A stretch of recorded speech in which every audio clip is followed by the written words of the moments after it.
Seigneur, merci pour ce moment, parce que ta parole est parfaite, elle est merveilleuse, et j'ai tellement de plaisir, Seigneur, à l'étudier. On a tous plaisir à découvrir toujours les profondeurs de ta parole. Et alors qu'on se place devant ta parole, c'est toi que nous cherchons, et c'est toi que nous voulons entendre, notre enseignant ultime. Seigneur, je te prie par ton esprit que tu touches chacun aujourd'hui, que personne ne soit insensible à tes paroles, à ce que tu veux dire, Seigneur, et que tu puisses faire une œuvre profonde, transformatrice, qui renouvelle et qui console. Amen. J'ai envie de vous parler de mon meilleur ami. Je ne sais pas si vous connaissez mon meilleur ami. Alors, il ne s'appelle pas Benjamin ou Jérôme ou Guillaume, comme les amis d'enfance. Il ne s'appelle pas William ou Mathieu ou John ou Fabien. En fait, c'est quelqu'un qu'on ne peut pas voir. Et pourtant, quand il est entré dans ma vie, quand il est venu me visiter, quand il est venu me rencontrer, ça a tout changé. Ça a vraiment tout changé. Une des choses que ça a fait, par exemple, c'est que j'étais un jeune homme qui avait beaucoup de colère. Et quand il est venu dans ma vie, cette colère, elle est partie. Il a une très bonne influence sur moi. Quand cet ami est entré dans ma vie, tout a changé. L'atmosphère de ma vie a changé. C'est comme si les choses prenaient une nouvelle saveur, une nouvelle couleur, une nouvelle lumière. Et ma vision du monde, ma vision de moi-même a changé. J'ai vraiment envie que vous connaissiez cet ami. Il faut que vous connaissiez cet ami. Vous savez déjà de qui je vous parle. Cet ami, c'est le Saint-Esprit. C'est le Saint-Esprit. Et j'aime une parole en particulier à propos du Saint-Esprit dans Matthieu 3. Matthieu 3, verset 16. Dès que Jésus eut été baptisé, il sortit de l'eau. Et voici les cieux s'ouvrirent. Et il vit l'Esprit de Dieu descendre comme une colombe et venir sur lui. Lorsque Dieu a voulu se matérialiser pour que la troisième personne de la Trinité, comme on l'appelle, l'Esprit Saint a voulu se matérialiser, il a pris la forme d'une colombe. Et ça, en fait, on ne le médite peut-être pas assez. Pourquoi est-ce que Dieu a pris la forme d'une colombe? Je ne sais pas si vous voyez cette colombe-là. La colombe ne fait pas de bruit. Et pourtant, tout le monde la regarde. J'aime beaucoup l'idée d'une colombe parce qu'une colombe, c'est plein de grâce, n'est-ce pas? Ça arrive avec douceur. C'est pas quelque chose qui fait peur. C'est pas quelque chose qui agresse. C'est quelque chose qui est magnifique. Si vous voyez une colombe blanche immaculée qui arrive, tout le monde la regarde. Et cette colombe-là est venue et s'est posée sur Jésus. Une colombe, c'est d'un blanc immaculé. Ça rappelle la pureté. Le Saint-Esprit s'est matérialisé sous cette forme pour nous parler de son caractère. Il est doux. Il vient sans bruit. Peut-être le bruit d'un battement d'aile, seulement, comme un souffle. Et il se pose sur nous. Et au moment où le Saint-Esprit s'est posé sur Jésus, le texte de Matthieu 3 dit « Et une voix se fit entendre du ciel. Celui-ci est mon Fils, en qui j'ai mis toute mon affection. » Quand le Saint-Esprit tombe sur Jésus, c'est le moment où Dieu le Père rappelle que le Fils est son Fils bien-aimé. Et le Saint-Esprit a cette vocation-là, profonde, de nous confirmer comme fils et filles de Dieu. Et j'ai envie de vous parler du Saint-Esprit. On est dans notre deuxième enseignement sur qui est le Saint-Esprit. Et donc, William a commencé à nous en parler hier. Et moi aussi, j'ai envie de vous en parler. Et je méditais, je me posais la question, quelle expérience avec le Saint-Esprit m'a marqué pour que je puisse vous communiquer que le Saint-Esprit, c'est pas théorique, c'est quelque chose qui nous rencontre dans notre vie. Et j'avais plein d'idées parce que le Saint-Esprit a fait plein de choses dans ma vie, mais cette histoire de colombe est revenue parce que je pensais à un moment de ma vie, j'avais à peu près 20 ans, et j'étais jeune chrétien, je me suis baptisé à l'âge de 18 ans, et très rapidement, j'ai vraiment vécu des combats très difficiles dans ma vie, et je suis tombé dans une grande dépression, très profonde. Et j'étais chez moi, à l'époque, j'habitais Créteil, voilà, près de Paris, j'étais un gars de la banlieue parisienne, et j'attendais mon métro à la station Créteil-Préfecture. Okay, c'est le terminus dans ma ville. C'était depuis Pointe-du-Lac. Moi, j'habitais à Pointe-du-Lac, mais j'ai jamais eu toute ma vie. Bon, bref, ça, c'est un truc entre nous. J'étais là, et je me rappelais de ce moment où la colombe était tombée sur Jésus. Et j'étais vraiment désespéré. Et je vois, parce que Créteil-Préfecture, c'est une station qui est à moitié ouverte et à moitié fermée. Et donc, il y avait des murs un peu en hauteur, et il y avait des pigeons qui marchaient sur les murs là-haut. Et là, j'ai dit, Seigneur, ce serait bien que l'un d'eux vienne et vole sur moi comme au-dessus de ma tête. Et je saurais, Seigneur, que tu es en train de me dire, celui-ci est mon fils, en qui j'ai mis toute mon affection. Je demandais à Dieu qu'il vienne comme ça, comme il avait fait sur Jésus. Je voulais un signe, je voulais que tu montres que tu m'aimes encore. Je suis tellement au fond, dans le fond du gouffre. Et je dis, Seigneur, fais-le, s'il te plaît. Puis vous voyez comment c'est un pigeon. Il a regardé comme ça. Il fait ça. Et il est parti de l'autre côté. Et je me suis dit, mais qu'est-ce que je suis bête de ne pas faire des prières aussi bêtes. Et puis à ce moment-là, il y a le métro qui arrive, parce qu'il fait un tour, et puis il arrive, et puis le métro qui arrive comme ça. Et puis, il y a la porte du métro qui s'ouvre devant moi, et il y avait un pigeon dans le métro qui était là, et qui m'a soufflé au-dessus de la tête et qui est sorti du métro. C'était magnifique. Il avait pris le métro pour moi, et il devait sortir à la porte où j'étais. Au moment où j'ai prié. Ça, c'est le Saint-Esprit aussi. Quand je vous dis que c'est un ami, c'est que si je raconte ça à un athée, il va dire c'est une coïncidence. Mais vous savez que Dieu fait ce genre de choses. Vous savez que Dieu donne des signes. Parce que notre Saint-Esprit est vraiment un ami extraordinaire. Et je pense souvent à cette histoire de colombe et je me dis, mais pourquoi la colombe? Et je me rappelle aussi que lorsque Noé était sur l'arche et que l'eau du déluge avait rempli la terre, il y a une histoire de colombe dans ce récit, vous vous rappelez? Et donc, qu'est-ce qui se passe? C'est que Noé, il envoie la colombe une fois et elle revient parce qu'elle n'a pas trouvé terre. Et puis après, la colombe, elle repart. Et là, elle revient avec une branche d'olivier dans le bec et lui ramène. Et là, Noé, il sait, ok, les eaux ont baissé. Et puis finalement, il s'approche encore de la terre et il l'envoie et la colombe ne revient plus. Et je méditais un peu ça en disant, mais si c'est peut-être une image du Saint-Esprit, qu'est-ce que ça pourrait vouloir dire? Et je me dis, mais quand même, le Saint-Esprit, il fait ça dans nos vies. Le Saint-Esprit, la Bible l'appelle l'Esprit de vérité. Il nous dit toujours la vérité. Si le Saint-Esprit me communique quelque chose, il me communique exactement la chose telle qu'elle est. Non, c'est pas encore le moment. Oui, t'inquiète pas, il y a un espoir, ça arrive bientôt. C'est la prophétie qui vient par l'Esprit Saint. Elle a souvent cette vocation de donner une espérance en nous. Le Saint-Esprit vient, il parle par une personne, et il te dit, dans tant de temps, Dieu va te parler. Oui, il y a une branche d'olivier que Dieu nous apporte. Garde l'espérance, la terre arrive. Le Saint-Esprit fait ça. Et à un moment donné, la chose arrive. Et le ministère prophétique n'a plus besoin d'être parce que la réalisation est là. Vous voyez ce que je veux dire? Le Saint-Esprit marche d'une manière qui est parfaite. Son timing est parfait. Ça, c'est le Saint-Esprit.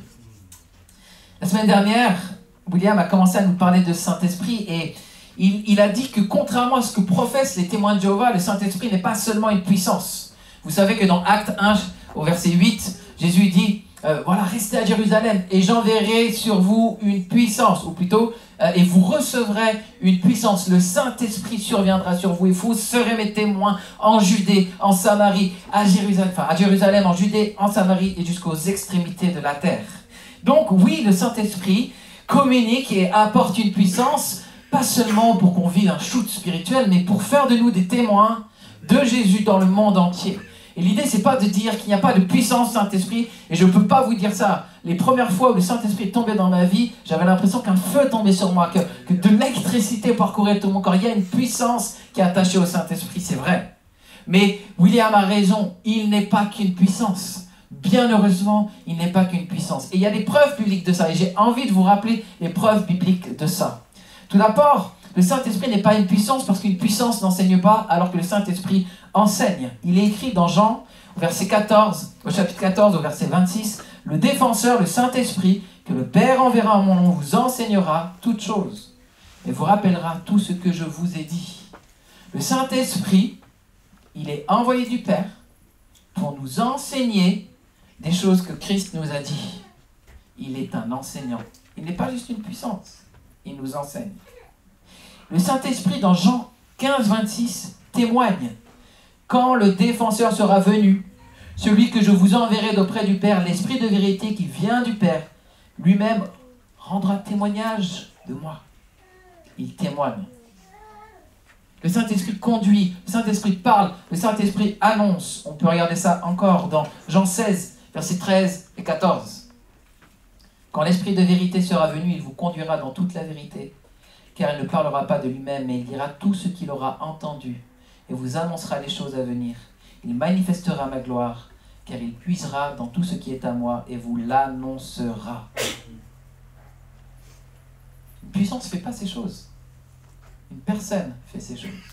D'ailleurs, dans ces 3 versets dont je vous ai parlé, de Jean 14, 15, 16, Jean a l'habitude de conjuguer l'esprit à la première, au genre masculin. Il dit qu'il est le paraklétos en grec, ça veut dire le consolateur ou le défenseur. Il ne dit pas la consolation, il ne dit pas la défense, il dit le défenseur, le consolateur. Il dit c'est lui qui vous enseignera, avec des pronoms personnels masculins, ekeinos en grec. Pourquoi je vous dis ça? Parce que dans le grec, on a 3 genres, on n'a pas 2 genres. On a le féminin, le masculin et le neutre. Et l'esprit, normalement, c'est au neutre dans le grec classique. Mais là, Jean, il ne prend pas au neutre. Il ne dit pas c'est pas une chose, le Saint-Esprit. Non, le Saint-Esprit, c'est une personne. Et je l'appelle il. C'est une personne. Vous comprenez? La Bible nous enseigne qu'il est une personne. Je vais vous apporter d'autres éléments rapidement. L'Esprit, dit Romains 8, 26, vient en aide à notre faiblesse, car nous ne savons pas prier comme il faut, mais l'Esprit lui-même intercède en gémissant de manière inexprimable. C'est-à-dire que le Saint-Esprit prie. Vous avez déjà pensé que ça? Le Saint-Esprit prie. Le Saint-Esprit intercède. Il est celui qui se met entre nous et le Père. Et il connaît les besoins de ton cœur. Et le Saint-Esprit est là et il dit au Père, je prie et j'intercède pour mon fils et pour ma fille, afin que tu interviennes. Une puissance prie ou une personne prie? Saint-Esprit prie. Est-ce qu'une puissance fait des soupirs inexprimables? Non. Ce sont des petits repères, mais ne tombez pas dans une mauvaise compréhension du Saint-Esprit. 1 Corinthiens 2,10 nous dit qu'il connaît tout et qu'il scrute même les profondeurs de Dieu. De la même manière que ton esprit, c'est toi et connaît les profondeurs de ton être, de la même manière, l'Esprit de Dieu, c'est Dieu et connaît les profondeurs de son être. Et c'est pour ça que seul le Saint-Esprit peut nous révéler qui est Dieu. Dans Actes 13, 2, le Saint-Esprit a une volonté et il parle en disant « Mettez à part Paul et Barnabas ». Il choisit, il veut. Le Saint-Esprit exerce des jugements. Et c'est lui, par exemple, qui distribue comme il le veut, dit la Bible, les dons. À chacun comme il le veut. Le Saint-Esprit a une volonté. Le Saint-Esprit est attristé.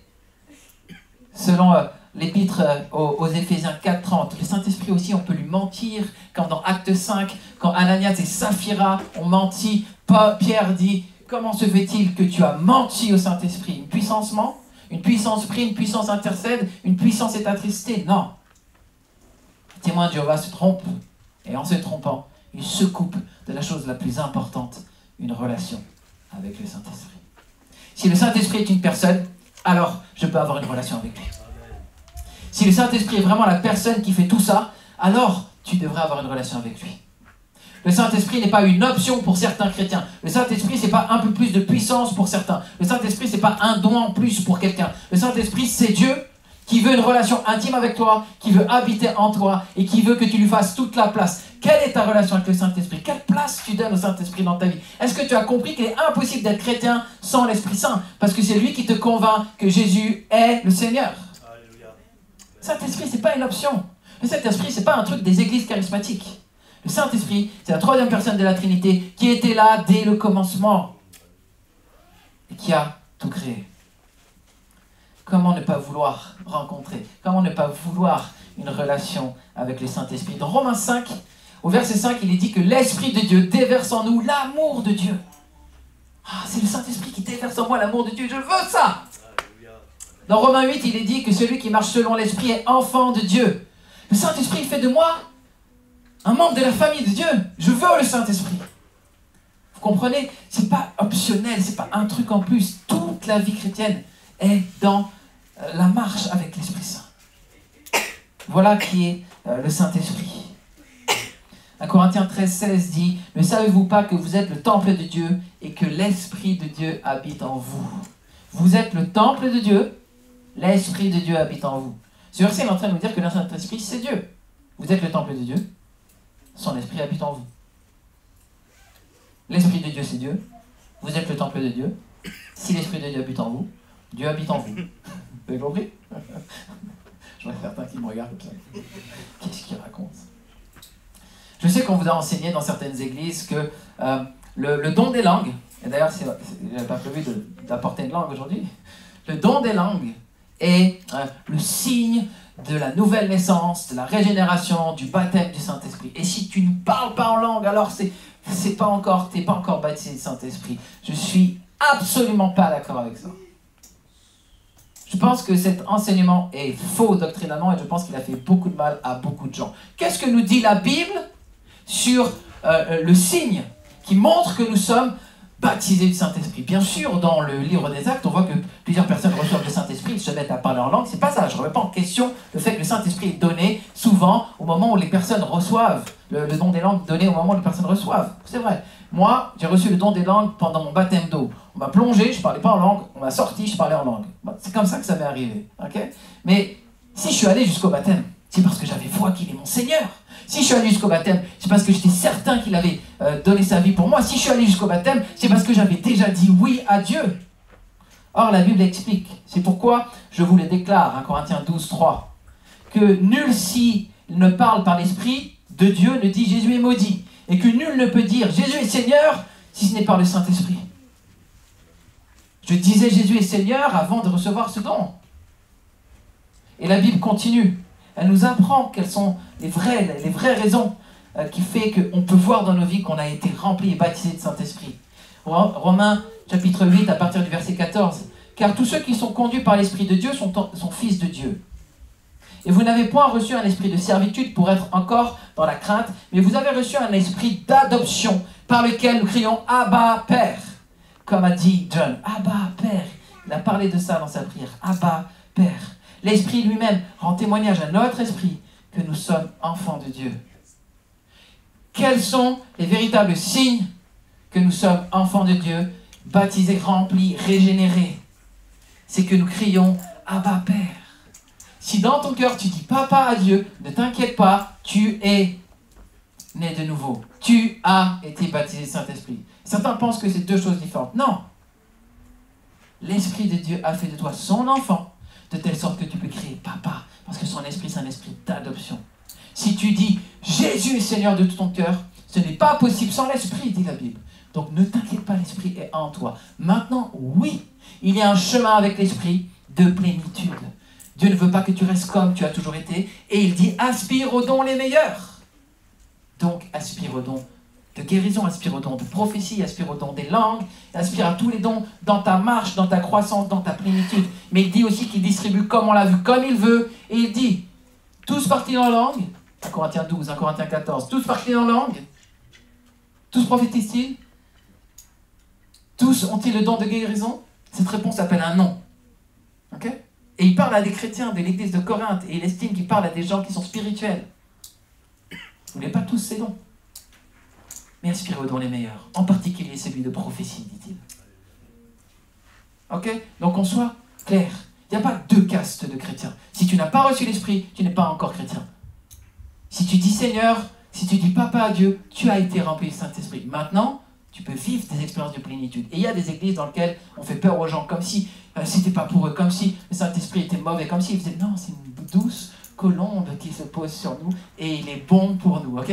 Donc on lui fait la place, on l'accueille, il est bon pour nous. Mais certains ont confondu la vie avec l'esprit, avec des trans spirituelles mystiques qui n'ont rien à voir, et donc les gens ont peur des églises charismatiques. Nous ne sommes pas ce genre d'église. Nous avons une vie avec le Saint-Esprit qui est équilibrée. Parce que Dieu est un Dieu d'ordre, parce que Dieu est bon. Amen. En tout cas, Jean est d'accord avec moi. Merci Jean. Amen. Okay. Une chose que j'ai beaucoup aimé justement, c'est quand Jean a parlé de Dieu qui effaçait et qui redessinait. Il a dit que Dieu nous recrée. La Bible dit dans Genèse chapitre 1 verset 2 que l'esprit était au-dessus des eaux.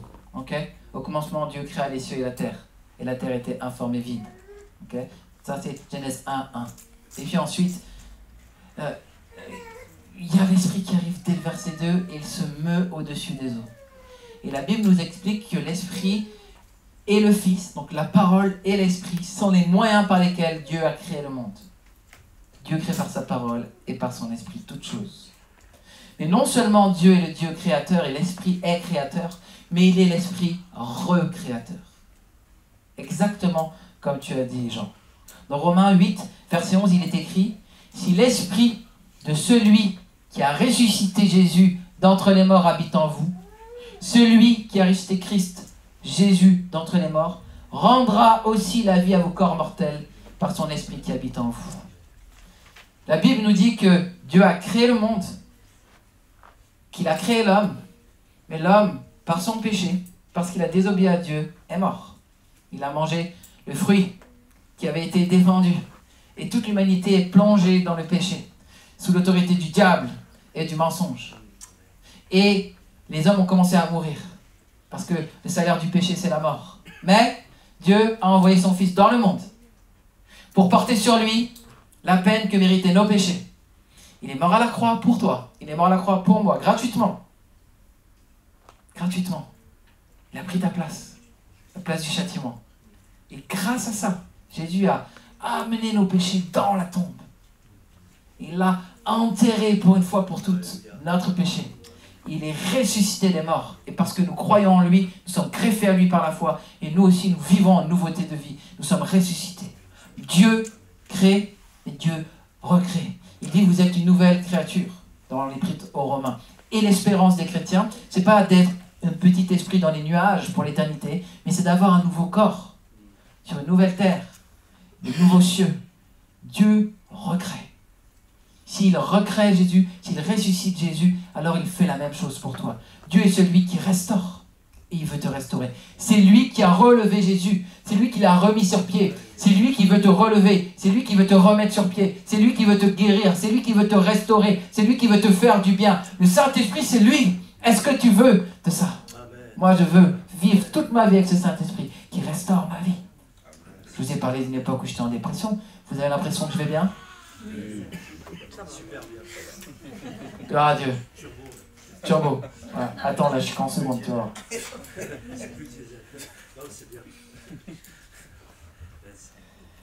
Saint-Esprit est appelé, je vous l'ai dit, l'Esprit de vérité.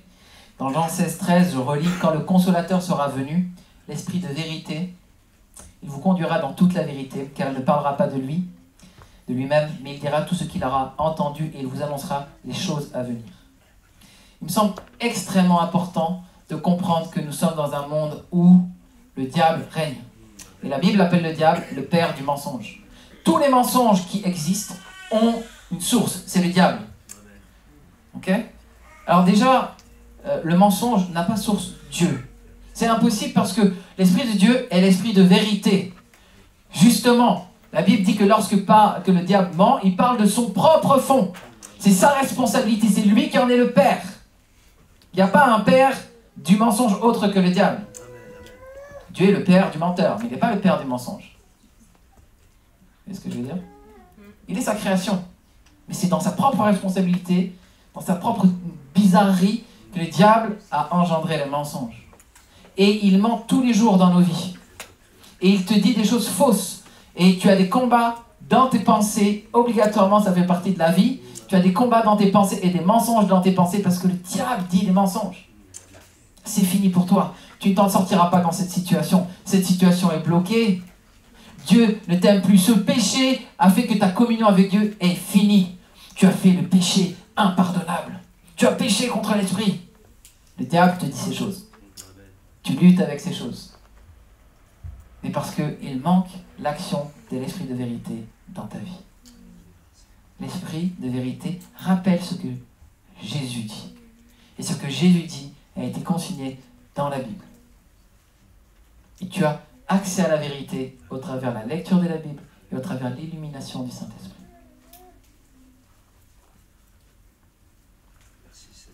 Saint-Esprit, c'est lui qui nous fait voir toutes choses en vérité. Il nous fait voir notre propre personne en vérité, avec nos failles, nos faiblesses, nos névroses, nos problèmes, nos petitesses, notre péché. Le monde n'écoute pas l'esprit, parce que l'esprit va mettre le focus sur le péché du monde. C'est l'esprit qui dit, non, mais là, ça, dans ta vie, c'est interdit. Quand Jean-Baptiste a dit à Hérode, t'as pas le droit de coucher avec ta sœur, c'est l'esprit qui parlait. Non, ça, c'est interdit. Et Hérode a fait tuer Jean-Baptiste. L'esprit était dans les prophètes pour dire la vérité tout au long de la révélation. L'esprit est celui qui nous fait regarder le monde tel qu'il est. On n'a pas besoin des grandes théories. On n'a pas besoin des grandes théories marxistes. On n'a pas besoin des grandes théories, je ne sais quelle théorie. Il y en a d'autres théories philosophiques, de l'humanisme athée, tout un tas de théories. Non, on a besoin du regard de l'esprit sur le monde. Et l'esprit est l'esprit de vérité. Pourquoi je vous dis tout ça sur l'esprit? Parce que je me dis que si je vous explique qui est l'esprit, vous allez vouloir l'esprit. Si je vous dis tout ce que l'esprit apporte, vous allez vouloir une relation avec le Saint-Esprit. Là, c'est ça le thème. Okay? Le connaître pour le chercher, le connaître pour le trouver, le connaître pour l'appeler, le connaître pour le recevoir, le connaître pour vivre par lui. Il est l'esprit de vérité et tu as besoin de vérité. Dieu donne le don de discernement, la vérité entre une personne qui veut vraiment ton bien et une personne qui ne veut pas ton bien. Tellement de gens se font berner. Je me fais berner, même parfois. Mais l'esprit est l'esprit de vérité qui sonde les cœurs, qui dit ça c'est juste, ça c'est injuste, ça c'est bien, ça c'est mal. Il y a ici de l'impureté, il y a ici de la pureté. Tu as besoin de l'esprit de Dieu. Tu as besoin de l'esprit de Dieu. J'ai besoin de l'esprit de Dieu.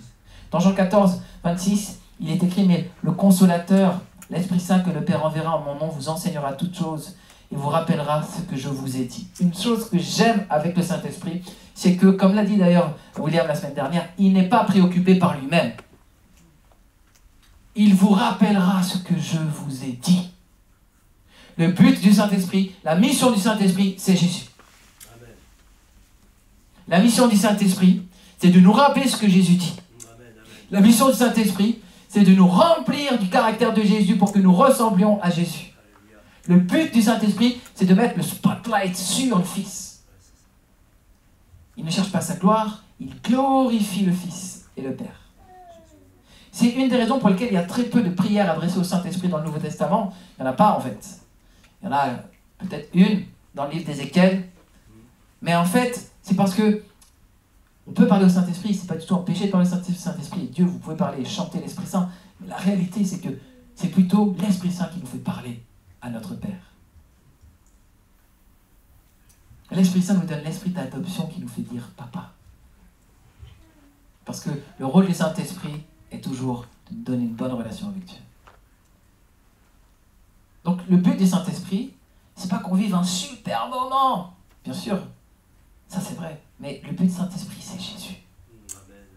Pourquoi est-ce que tu veux le Saint-Esprit? Parce que tu aimes Jésus, tu veux mieux connaître Jésus, tu veux plus ressembler à Jésus. Tu veux faire ce qu'il a dit, tu veux vivre comme il est. Marcher par l'Esprit, c'est marcher comme Jésus.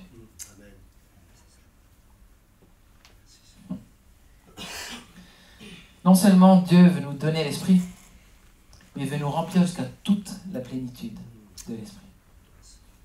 Dans Éphésiens 3, versets 16 à 19, il est écrit quelque chose d'extraordinaire. Je n'ai pas tout mis, j'ai juste mis la fin. Je demande que selon la richesse de sa gloire, donc c'est Paul qui prie et il demande à qui? Au Père. Okay. Donc vous avez le contexte. Je demande que selon la richesse de sa gloire, il vous fortifie puissamment par son esprit dans l'homme intérieur, en sorte que Christ habite dans vos cœurs par la foi, afin qu'étant enraciné et fondé dans l'amour, vous puissiez comprendre avec tous les saints quelle est la largeur, la longueur, la hauteur et la profondeur, et connaître l'amour de Christ, qui surpasse toute connaissance, afin que vous soyez remplis jusqu'à toute la plénitude de Dieu. Ce texte dit que Paul prie le Père pour que nous soyons fortifiés du Saint-Esprit. Où? Dans notre être intérieur. Le Saint-Esprit, il ne fortifie pas là un peu la peau, hein. Un peu l'extérieur. Il fait du bien encore. Le Saint-Esprit, il nous fortifie dans notre être intérieur. Il vient vivre en nous. Il nous donne la force qui nous manque. Est-ce que tu manques de force? Est-ce que tu manques de courage? Hein? Ben oui, moi je manque. Il vient nous fortifier. Et il dit, lorsque nous recevons le Saint-Esprit, c'est Jésus lui-même qui vient habiter en nous. En fait, ce verset, c'est ce qu'on appelle un verset trinitaire. Il prie le Père pour que l'Esprit vienne, et c'est Jésus qui arrive. Amen. Il prie le Père pour que l'Esprit vienne, et Jésus est formé en nous. Et quand Jésus vient en nous, selon la volonté du Père, par l'Esprit, alors nous sommes remplis de toute la plénitude de Dieu. Parce que le Père, le Fils et le Saint-Esprit vivent en nous. Et c'est exactement ce que Jésus lui-même enseignait. Ce n'est pas un délire de Paul de dire la Trinité est dans vos cœurs. Jésus dit, dans Jean 14, 23, Jésus répondit, « Si quelqu'un m'aime, il gardera ma parole, et mon Père l'aimera, et nous viendrons à lui, et nous ferons notre demeure chez lui. » Donc, Dieu dit, si tu aimes, si tu m'aimes et si tu aimes mon Père, ben mon Père et moi, on va venir demeurer en toi. Il dit comme si on était une maison, il vient souper en toi. Et le même Jésus dit, je vous enverrai le Consolateur. Aujourd'hui, vous le connaissez avec vous, mais il sera en vous. Donc Jésus disait bien que le Père, le Fils et l'Esprit devaient être en nous. Waouh! Pensez à ces choses. La profondeur de la parole de Dieu. Ok. Dans mon cœur, là, il y a une place pour la Trinité. Waouh! Waouh! J'ai aussi envie de vous parler de louange. Un petit peu de louange. Jean 4, verset 24 dit, Dieu est esprit, et il faut que ceux qui l'adorent l'adorent en esprit et en vérité. On a chanté, hein, tout à l'heure. Les chants ne suffisent pas. Hein? Tu veux plus qu'un beau chant, car le chant lui-même n'est pas ce que tu désires. Il cherche des adorateurs en esprit et en vérité. C'est lui qui fait de nous des adorateurs en esprit et en vérité. Comme il est l'esprit de vérité, il nous fait adorer en vérité, c'est-à-dire selon la pensée de Dieu. Je suis désolé, je ne vois jamais l'Esprit Saint me faire porter une louange à Marie. Parce que l'Esprit me fait adorer en vérité. Et d'ailleurs, il n'y en a jamais dans le Nouveau Testament. Donc, comme la parole et l'Esprit se rencontrent et ne se contredisent jamais, je pense qu'on a raison. Bon, je ne vais pas faire de la théologie catholique parce que ça va être un grand débat. Mais c'est l'Esprit qui nous fait porter la véritable adoration. On peut tous se réunir, on peut tous chanter un chant écrit, même un chant sur Dieu, et il ne se passe rien si l'Esprit n'est pas au milieu de nous. C'est que si l'Esprit anime nos cœurs, que véritablement notre louange est une louange à Dieu. C'est l'Esprit qui nous fait regarder la gloire de Dieu, c'est l'Esprit qui nous fait contempler sa beauté, c'est l'Esprit qui nous fait contempler sa puissance, c'est l'Esprit qui nous fait voir son amour. Et donc c'est l'Esprit qui nous permet de louer. C'est l'Esprit qui nous fait reconnaître que Jésus est Seigneur. C'est l'Esprit qui nous fait reconnaître qu'il nous a sauvés. Et donc on peut le louer en vérité. Tu m'as sauvé. Tu es mort à ma place. Tu as pris mon péché. C'est l'Esprit qui fait la véritable adoration. Dans l'Ancien Testament, sous la loi, les Juifs faisaient un certain nombre de choses. Il y avait la circoncision. Il y avait les rites animaux. Et ça faisait partie du culte. Mais parce que l'Esprit habite en nous, la loi de l'Esprit de vie est en nous, et nous n'avons plus à pratiquer ces lois-là. On n'a plus besoin de circoncision. Vous voyez ce qu'il est écrit dans Philippiens 3.3, et c'est lié à la question du Saint-Esprit. Car c'est nous qui sommes la véritable circoncision. Nous qui adorons par l'Esprit de Dieu. Nous qui nous glorifions en Christ, et qui n'avons pas confiance en la chair.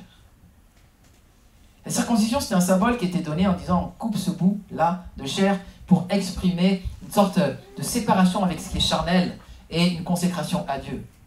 Mais cette circoncision était de la chair. Mais nous sommes la vraie circoncision. Pourquoi? Parce que nous aussi, nous avons été coupés de la chair dans le sens ce qui en nous est porté au mauvais désir. Ça, c'est charnel. Mais nous sommes circoncis de ces choses-là. Nous sommes la vraie circoncision parce que nous vivons, nous adorons par l'Esprit. Ça va? Je vous assomme pas trop? Faut que j'arrête? Je continue? Continue.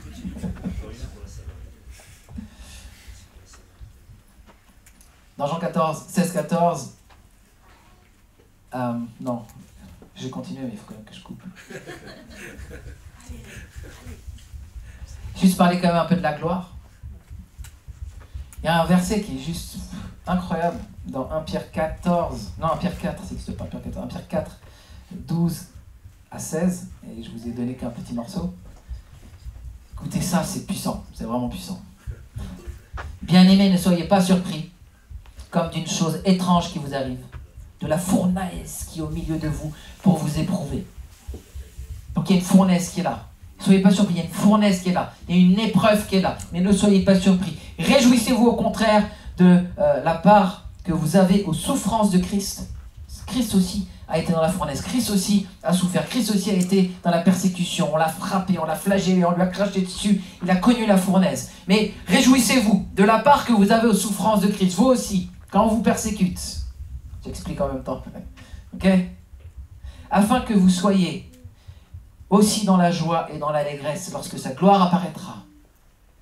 Vous êtes outragés pour le nom de Christ, mais vous êtes heureux parce que l'Esprit de gloire, l'Esprit de Dieu repose sur vous. Amen. La persécution arrive, la fournaise est là, mais vous êtes heureux. Pourquoi? Parce que l'Esprit de gloire repose sur vous. Mais c'est quoi cet Esprit de gloire? Ça veut dire quoi? Vous vous rappelez Étienne, Actes chapitre 7. Étienne fait une prédication aux Juifs. Il leur explique l'histoire d'Israël qui arrive jusqu'à Christ, le Messie. Et il dit, ce Jésus-là, c'est le Messie et vous l'avez tué. Et alors la foule est énervée. Et les chefs religieux sont énervés. Et ils se mettent à lapider Étienne. Et là, Étienne voit le ciel s'ouvrir. Le ciel s'ouvre. Et il voit Jésus. Et il voit précisément, peut-être je peux le lire. Et voici les cieux ouverts. Et voici, je vois les cieux ouverts. Donc il le dit. Et voici, je vois les cieux ouverts. Et le Fils de l'homme à la droite de Dieu. Ils poussèrent alors de grands cris, en se bouchant les oreilles, en se précipitant tous ensemble sur lui. Ils le traînèrent hors de la ville et le lapidèrent. Okay. Juste avant, au verset 55, mais Étienne, rempli du Saint-Esprit et fixant les regards vers le ciel, vit la gloire de Dieu et Jésus debout à la droite de Dieu. L'Esprit de gloire, c'est l'Esprit de Dieu qui, reposant sur nous, nous fait voir la gloire de Dieu, de telle sorte que même au milieu de l'épreuve, je passe au travers la fournaise. L'Esprit de gloire, c'est celui qui nous fait toujours voir la gloire de Dieu. Et vous savez quoi? Vous avez sur vous l'Esprit de gloire. À chaque instant, Dieu peut ouvrir le ciel et vous faire voir la beauté, la bonté de Jésus. Juste prenez du temps à la maison, fermez les yeux et demandez à cet esprit, demandez à Dieu de vous révéler la gloire de Jésus. Et vous verrez des éléments de sa gloire. Vous savez pourquoi on ne voit pas? Parce qu'on ne prend pas le temps de regarder.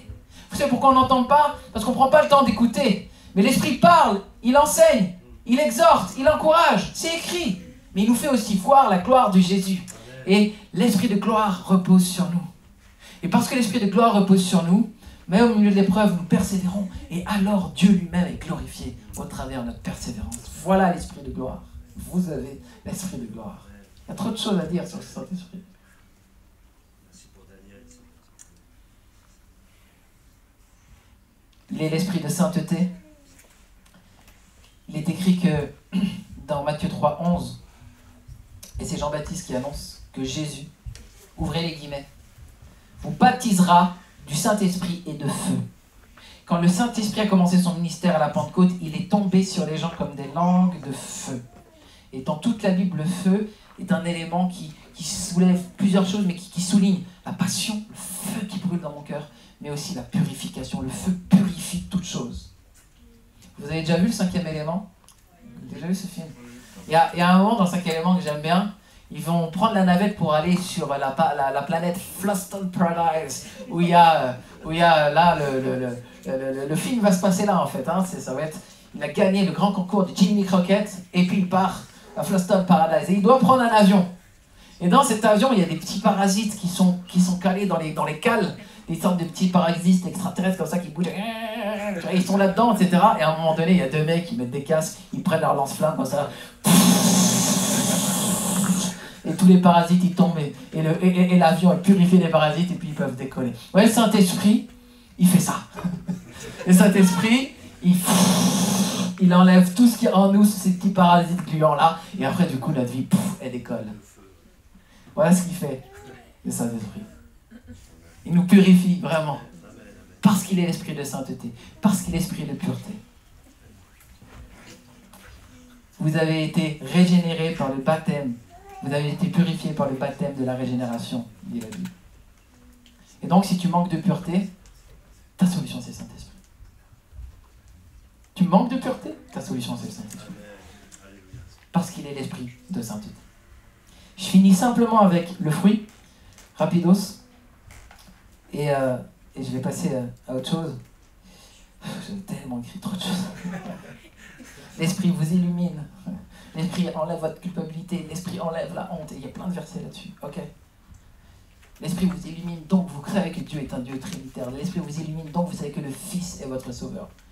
Et tous ceux qui vous disent l'inverse n'ont pas l'esprit. Ok. Juste le fruit, et je finis avec ça. La Bible parle du fruit de l'esprit. Vous savez, Dieu nous propose un fruit juteux, bon et plein de sucre qui, lorsqu'on le croque, il dégouline comme ça. C'est frais, c'est bon. Ça, c'est le fruit de l'esprit. Je vais vous dire de quoi il s'agit. Galates 5:2. Mais le fruit de l'esprit, c'est l'amour, la joie, la paix, la patience, la bonté, la bienveillance, la fidélité, la douceur, la tempérance. Moi, je me pose la question. Est-ce que j'ai besoin de plus de l'amour de Dieu? Oui. Ok. Est-ce que j'ai besoin de plus de la joie? Oui. Est-ce que j'ai besoin de plus de la paix? Oui. Est-ce que j'ai besoin de plus de patience? Oui. Est-ce que j'ai besoin de plus de bonté? Oui. Est-ce que je suis assez bienveillant? Non. Est-ce que je suis assez fidèle dans les choses que Dieu me demande? Non. Est-ce que j'ai besoin d'être plus doux? Oui. Est-ce que j'ai besoin d'une plus grande maîtrise de moi? Oui. Qui va me donner ces choses? Le Saint-Esprit. C'est lui qui produit ce fruit en moi. Vous savez, la semaine prochaine, Pierre va vous dire comment recevoir et comment être baptisé du Saint-Esprit. Ici, j'ai bien fait mon boulot. Vous êtes tous là la semaine prochaine. Okay? Parce que vous avez envie de ça.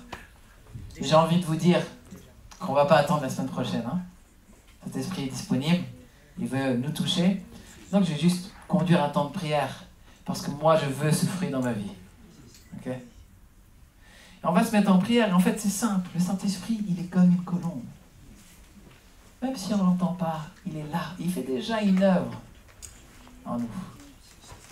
Et ce que le Saint-Esprit attend de nous, c'est qu'on le lui demande de venir. Plus précisément, la Bible dit vous, méchants comme vous l'êtes, vous savez donner de bonnes choses à vos enfants, à combien plus forte raison le Père donnera-t-il le Saint-Esprit à celui qui le lui demande. Donc, est-ce qu'on peut demander? Et là, vous êtes dans deux positions. Vous n'avez jamais donné votre vie à Jésus. Mais aujourd'hui, vous avez été convaincu que vous voulez de l'Esprit de Dieu et que vous avez été convaincu que Jésus est le roi des rois, que Jésus est le Sauveur, qu'il est mort pour vous. Et alors, vous dites oui, Seigneur, je reconnais ces choses-là. Et le Saint-Esprit est en vous pour dire ce oui et vous recevez l'Esprit Saint aujourd'hui. Soit vous marchez depuis longtemps avec le Seigneur ou moins longtemps avec le Seigneur. Et alors, vous pouvez vous dire, mais moi j'ai déjà reçu le Saint-Esprit. Et la Bible vous dit, soyez continuellement remplis du Saint-Esprit et je veux que vous soyez fortifiés pour être remplis jusqu'à toute plénitude. Et il priait pour des chrétiens. Donc vous avez aussi besoin de cette prière. On ferme les yeux et on demande simplement dans nos cœurs. Et si certains voudront lever la voix, conduits par l'Esprit, vous avez la liberté de le faire. Et on demande à Dieu de nous remplir à nouveau. Seigneur, tu es un souffle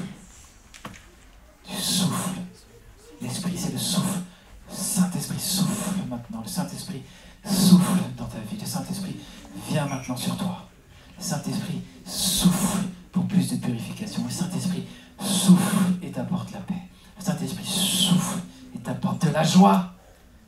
C'est la fin pour la dépression. C'est la fin pour le péché. C'est la fin pour le doute.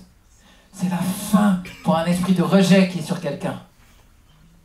Saint-Esprit t'a adopté, ma sœur. Tu es adopté dans la famille. Reçois l'esprit d'adoption. Et dis papa. Saint-Esprit souffle et fait son ministère. Saint-Esprit guérit. Il recrée. Il recrée dans ton corps. C'est par la foi, mes frères et sœurs. C'est par la foi. Nous avons confiance en toi, précieux Seigneur. Nous avons confiance en toi, Dieu Tout-Puissant.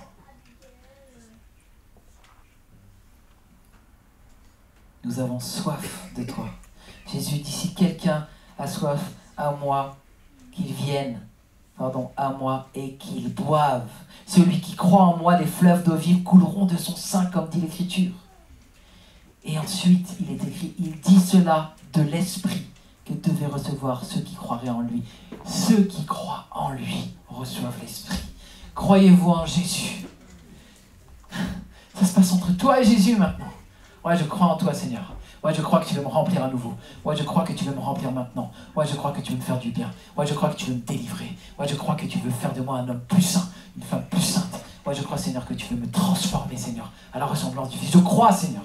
Je crois, Seigneur. Je mets ma foi en toi et je crois ces choses et je reçois ces choses. Priez. Priez votre Seigneur Jésus. Il fait son œuvre. Et pendant que vous priez, on peut louer. Pendant que vous priez, on peut mettre de la louange. Mais c'est entre vous et le Seigneur. C'est maintenant ça qu'il faut faire. Seigneur Jésus.